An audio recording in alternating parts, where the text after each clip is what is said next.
Hello, everybody. My name is Brian McGuire. I'm an executive vice president and founding partner of TalentBelt.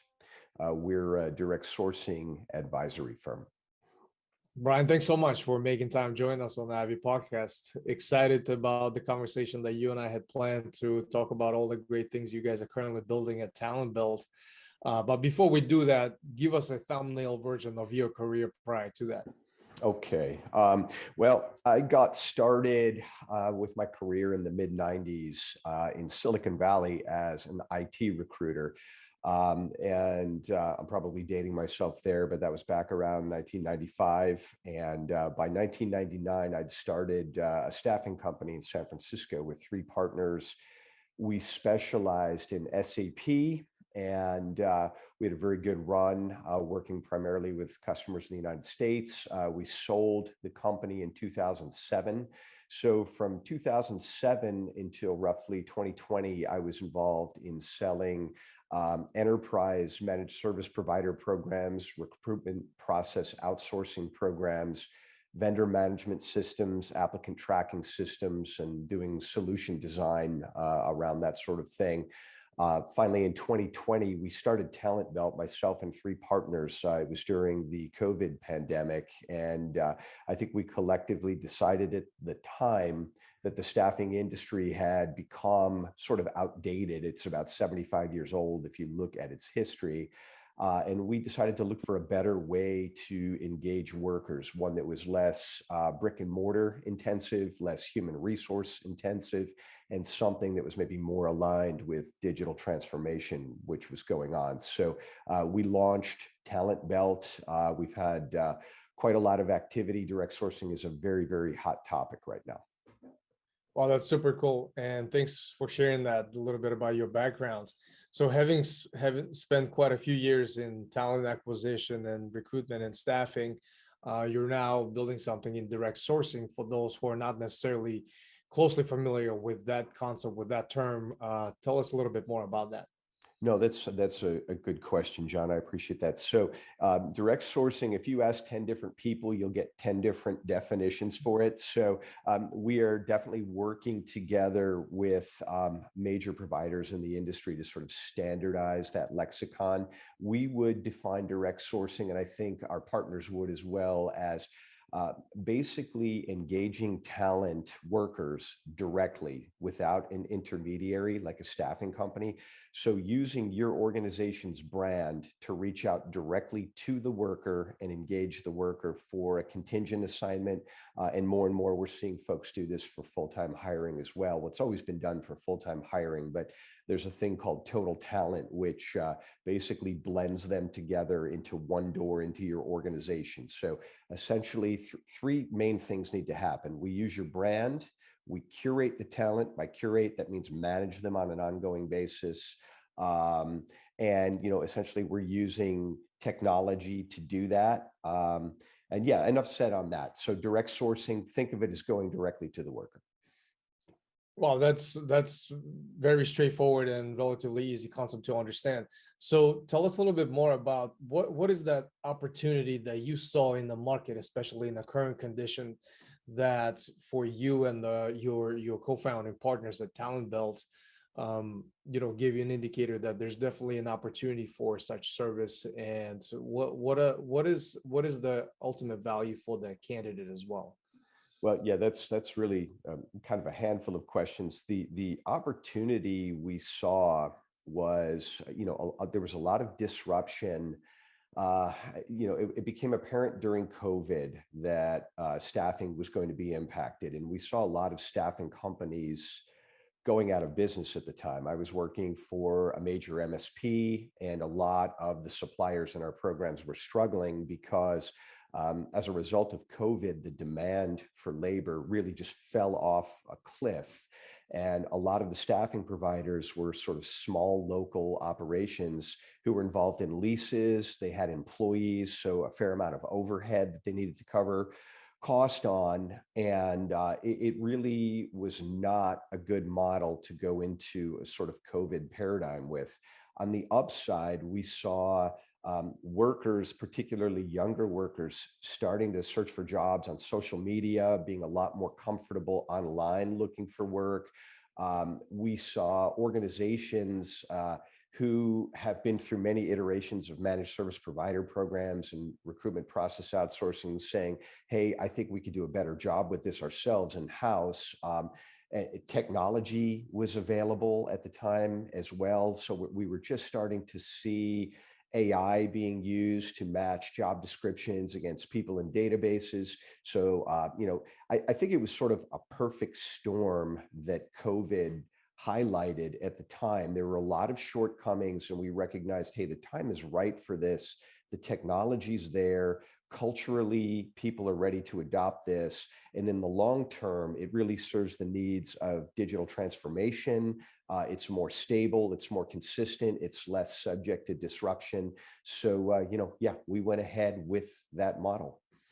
Well, that's super exciting. I can definitely relate on so many levels, especially with the current market conditions in terms of organizations shifting to the fully remote capacities, or creating operating in the hybrid environments, which leads me to a further question that I wanted to ask you. When it comes to building and leading high performing hybrid teams or fully virtual teams, what are some of the practical recommendations that you provide to the client companies that you work with, or what have you seen work better for certain organizations than the other? That good question again. So so that we're talking on the same sort of wavelength here, define what you mean exactly by hybrid. So organizations that have certain portions of their workforce on sites, in the offices, and the other side of the spectrum, they have certain workers that are in fully remote capacities, which adds completely another layer of complexity to build that culture, to create that environment of innovation. And some organizations succeed better than the others. Sure. So I'm curious to get your thoughts on that. No, this is kind of what TalentBelt is all about. Again, I think as a result of COVID, we saw a lot of workers starting to work remotely. And again, technologies like we're using Zoom right now or Microsoft Teams. I think a hybrid sort of virtual front end and distributed back end, it allows organizations not only to continue functioning, but I think one of the revelations is that smaller organizations can step up and compete against larger organizations. Geography becomes less of an issue. Even language becomes less of an issue. I've seen software recently that can translate on a fly. I saw a translation from Chinese to Czechoslovakian for an IT interview, which was a pretty shocking thing to see that, some things have just come of age. You're making me think. I've been reading a book called Temp by a guy named Louis Hyman, and he talks quite a bit about the hybrid workforce. And in the book, he mentions some statistics. He said 94% of all jobs created in the last 10 years are outside of traditional employment. So by that, there's some level of virtual, some level of digital. Certainly globalization has been accelerating for the last 10 years. So to be able to work across geographic boundaries, time zones, language boundaries, cultural boundaries, I think there are a lot of advantages to sort of a hybrid organization. And again, allowing small companies to step up and compete against big companies with less capital, I think is a huge advantage there, particularly around creativity. I think I'm just trying to think of some other lower cost comes to mind too. I've touched on brick and mortar and human resource intensive organizations. I think you can do a lot more with technology, become more agile, more efficient, maybe more focused and specialized, sort of doing like a best in class point solution. We partner with a lot of organizations ourselves. And rather than being a huge organization globally distributed that's trying to be all things to all people, we can reach out to individual players who are best in class in a given area or geography and tap their resources and sort of pull that together into, we'll call it a sort of a white labeled solution for a customer that may be actually more bespoke and more appropriate for a customer. So, and also available on demand too. So that's kind of a nice feature for a hybrid model. Yeah, absolutely. Those are definitely very strong points you're making with, because it's such a complex space that's evolving with, with by the hour. So to double click on that a little bit further from the other side of the spectrum, from the candidate experience, when it comes to onboarding, it's the same complex space for organizations to really master and create that environment of exceptional onboarding experience for candidates. But when you add that another layer of complexity of fully virtual or some type of a hybrid setup, it's also a very complex space. What have you seen some organizations that they do better than the other when it comes to really improving that candidate onboarding experience? Well, I think from a direct sourcing perspective, we start out by with sort of an idea that everything you automate at scale has the potential to be a huge success or a huge failure. So on day one, we typically work with customers to clearly define what their hiring process is, to document the functions. We look to remove redundancies, manual steps, and we make a process that works before we go to work automating it. And then we don't automate necessarily for automation's sake. We look at each functional step and we say, okay, where is this appropriate? I think there's maybe a tendency to some extent with digital transformation to treat human beings almost like they're subjects in an experiment.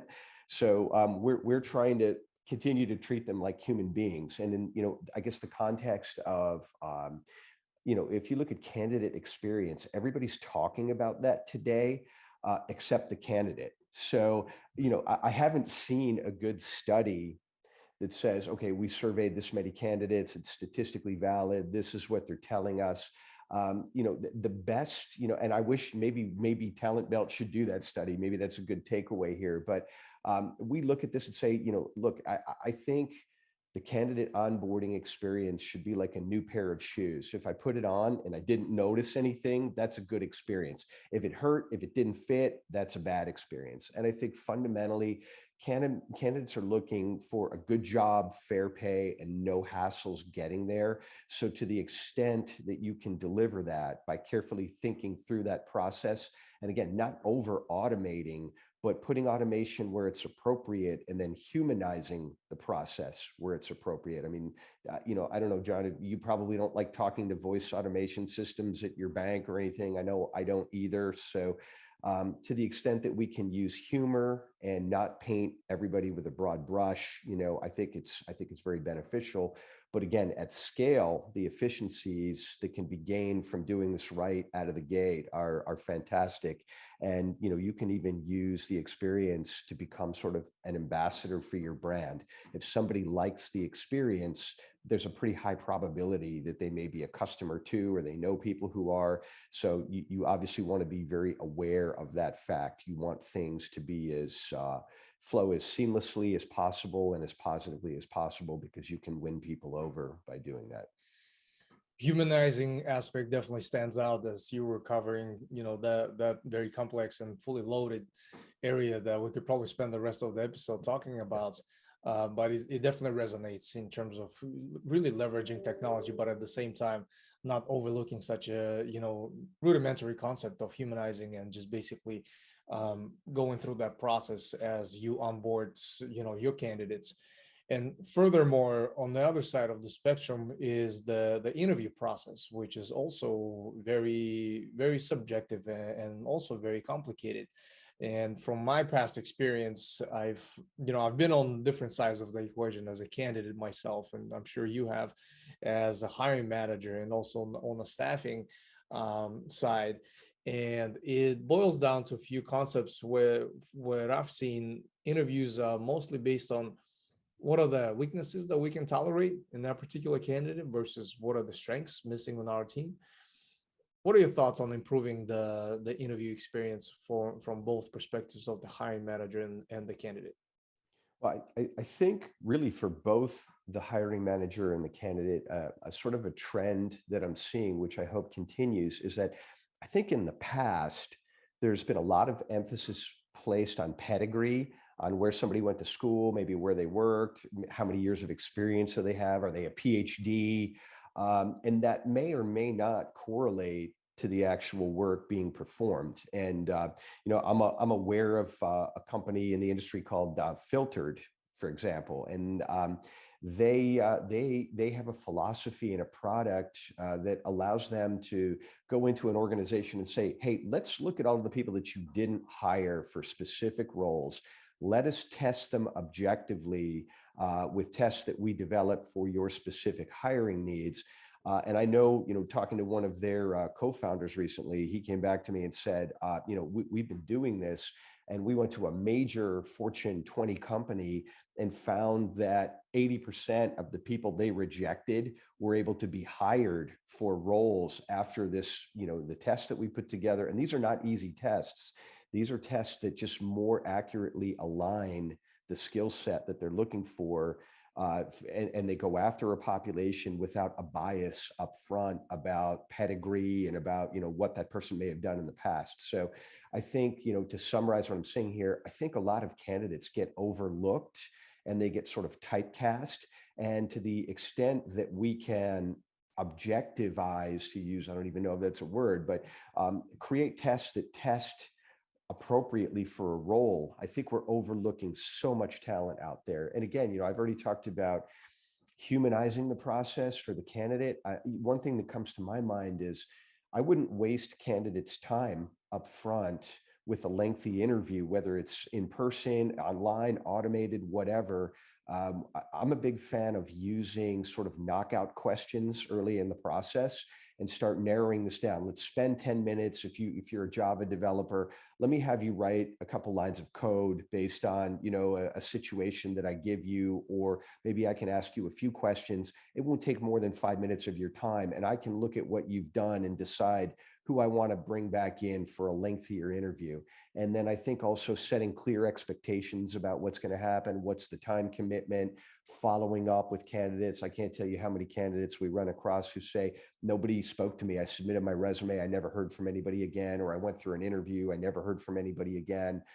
So, from that is from the candidate perspective. From the hiring manager perspective, I think we touched on finding those candidates who you overlooked the first time. I think it's huge. And I think, just in terms of time savings, to be able to record an interview once and reuse it again and again and again, or also to be able to simulate a development environment for an organization and do that on the fly, maybe bring it up in a browser and have a candidate basically do what they would do on the job rather than talking about what they did on the past. Show me that you can do this and how you did it, and let me ask you questions about why you did it that way. So I definitely think the interview process is getting a lot smarter, and and there's room for improvement, of course, in the candidate experience as always. But I think we've come a long way from allowing basically staffing companies to take a guess about who might be a good fit. I mean, I'll say one parting comment. If I could write really good Java code, I probably wouldn't be a recruiter in a staffing company. I'd be out somewhere writing Java code. So it's really hard. And I'm not saying staffing companies can't do it. It's just cost prohibitive to hire the level of talent you need to determine who's good and who's not good. As you were talking, so also one thought that comes to mind, I recently made a post on LinkedIn that spoke about the complexities of the hiring process in general. And if the internal process involves month-long, multi-step interview process, and the feedback loop is also not so as streamlined as it should be, then two things are going to happen. Bad candidates are not going to make through that process, but also great candidates are not going to make through the process either. So it kind of resonates with all of the things that you were talking about, that the finding that right balance in terms of also giving the candidate an opportunity to make their own determination if this is the right company for them to join, if this is the right leader whom under whom that they can actually thrive under. I think that makes perfect sense of what you talked about. Lastly, on retention, it's another very great area that certain organizations do a better job than the others. And we've seen, daily articles about the great resignation, the great retention, and all of that great stuff that's going on in the market these days.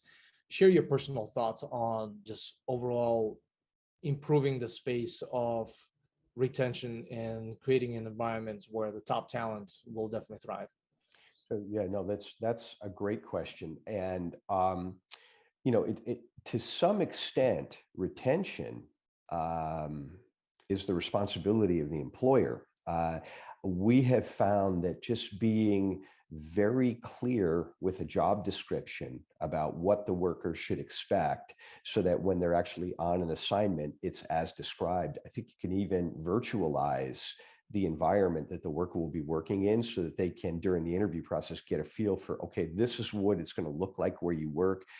These are what the people are going to look like where you work. This is the work that you need to perform. I mean, I'm not going to name names, but I worked with a customer a little over a year ago that was having a tremendous problem with retention.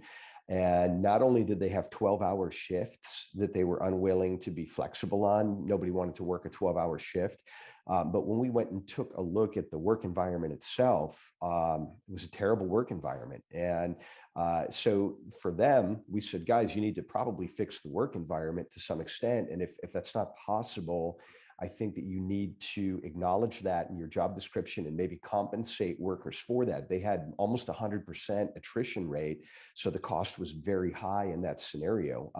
Another quick thought in more of, let's call it a white collar environment, I think direct sourcing, well, a couple of things I've seen in terms of people finishing an assignment after they've worked for a particular organization. If they come back a second time, we're seeing a 97% completion rate on assignments. So it's not like firing a shot in the dark when you hire somebody for the first time. And let's face it, most staffing companies, when they get a rec, start from ground zero every time they get the rec. When you have a captive talent pool with people who've worked for your organization and you bring them back again and again and again, they know what to expect. You know what to expect. They finish assignments. We're also seeing organizations pair their curation, operation, and talent pool with a learning management system. So if they identify high performers in their talent pool who are coming back and working on repeat assignments, they can invest in those workers, maybe send them out to get additional training, some kind of a certification, and building that relationship. And it doesn't necessarily have to cost a lot, but in the long haul, you're basically grooming a talent bench for your organization. Little Freudian slip there. You're grooming a talent bench that has long-term value. It's actually an asset. It's not an expense. And over time, you can select the workers that you want to remain in the organization. So it's almost like having a flexible workforce. And we don't recommend having a huge talent pool or talent community. We recommend, saying interview everybody, try everybody out that's, that you can hire, but over time, keep the best. So it's almost like a rationalization of that talent bench. And over a period of time, you end up, with the appropriate number of workers based on actual analytics. You can do your workforce plan or your so we'll call it load balancing. What's my rec load? How many workers do I have in the pool? And it becomes a science after, a year or two. And again, a long-term asset rather than an expense. Keeping yourself informed on all the things going on in your industry, or maybe even indirect sourcing. Curious, what is your content diet is looking like these days? What are the sources that you consume on a daily basis to keep yourself informed? Well, honestly, I'm kind of I'm a little bit addicted to sort of LinkedIn these days. We are partnered right now as TalentBelt with pretty much all of the leading talent pool technology providers, and then we're partnered with 3 of the 5 leading curation providers, and we're in talks with the other 2 of 5 curation providers. So I'm on calls daily with the folks who are defining the industry. And I think from a content standpoint, direct sourcing is so new. We're taking elements of MSP, which is managed service provider. I hate all the acronyms in our industry, but we're taking the best of managed service provider programs for contingent labor. We're taking the best of recruitment process outsourcing, which is full-time hiring. We're talking to vendor management system providers. We're talking to applicant tracking system providers. We're talking to third-party technology providers. I mentioned Filtered earlier. They provide automated interviewing. These conversations and hearing what people's roadmaps are, it's kind of cool to get a preview, not only of what's available today, but what will be available in a year, 3 years, 5 years, and looking into the future. I definitely see a time in the not distant future where there's going to be one door into an organization, where every organization is going to use its employer brand to attract talent. And that could be on social media, that could be on job boards, it could be with full-time workers that they've interviewed who may be interested in a contract. It could be a referral program. It could be independent contractors, freelancer management systems. So one door into their organization, and then you have it's, basically those workers can work on a contingent assignment, or if they're interested in a full-time role, they can work in a full-time role. And within the organization itself, typically procurement and talent acquisition own those work streams. But in the very near future, people have talked about total talent for 10 years now. Direct sourcing makes it possible. So we see a great simplification. We see a lot more efficiency with AI. Again, we see something that is going to be an asset versus an ongoing expense. So less brick and mortar intensive, less human resource intensive, using AI where appropriate, and then keeping workers sticky once they're in the talent pool, developing a genuine relationship and investing in them. So this is all coming. It's basically here. The perfect storm is here right now. The question is, we are already talking to people about who are going to roll this out for. You'll see this. You'll see the case studies probably within a year and a half on what we're talking about. That's super exciting. And throughout this conversation, you've mentioned one book, I believe, called Temp. Yeah. So I'll do a shameless plug. Oh, Temp. there we go. Which leads me to the last question I ask all of the guests on the podcast is, besides maybe Temp, what else are you currently reading? And what is one book that you always recommend to others, and why is that? Wow, that's an interesting question. So for me personally, I'm totally a right brain person who's learned to be left brained. So I gravitate naturally to psychology, history, philosophy, things of that nature.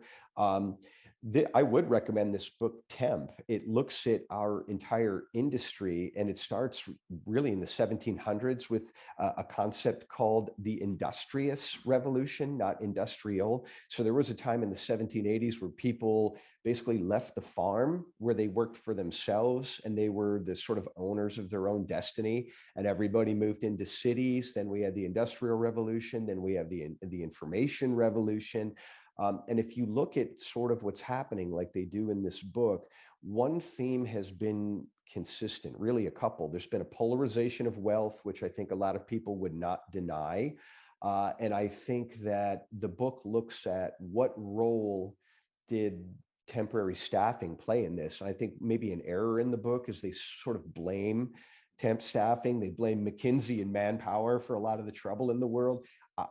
I would say McKinsey and Manpower were reacting to monetary policy more than anything. So it's a very interesting book to look at the evolution of labor over a long period of time. And I would say the sort of seminal point in the book is something happened in the 1980s where we sort of moved away from a traditional corporation into a debt leverage, like let's borrow a ton of money and buy up all of our competitors, sort of the Gordon Gekko approach to business that came about in the 1980s. And it was sort of unbridled, what do I want to call it? It was like disruptive wealth creation versus organic growth of traditional corporations where there were retained earnings, a focus on workers. People worked for a company their whole lifetime. We're in a new paradigm now, and I'm not sure that there's any way to go back, but direct sourcing in particular, what we're doing right now puts power back in the hands of the workers. So I'm not saying we're going to go back to the pre-industrious revolution, but if you think about it, You can work remotely now from home. You can decide who you want to work for. You can decide what wage you will work for. You can set your schedule. You could say, I'll work this many hours a year. So in some ways, in my opinion anyway, it's an opportunity to reclaim a lot of what has been lost over time. And I do think, I mean, if you look at some of the things that are going on right now, I won't bring up the news, but something needs to change. And I think what's exciting about this right now, this book, and about what we're doing, is I think there's a real opportunity to disrupt for the better with direct sourcing. And yes, it is a cost-cutting initiative potentially, but I think there's a lot more silver lining here than things that have been done in the past, like offshoring and shared service centers and things that are automated that probably shouldn't be, call centers. There's a lot of room for improvement, and I think this can potentially bring that about. That's super exciting, Brian, and thank you so much for sharing that. And just overall, thank you for your time today. It was very short and insightful conversation. I personally learned quite a bit. And what I love doing with all the guests on the podcast is do a follow-up recording in about a year where we revisit the conversation from a year ago and see if everything we've discussed still makes sense, still applies. So I'm definitely looking forward to doing that with you as well. Same here. Thanks very much for the opportunity, John. It's been a pleasure.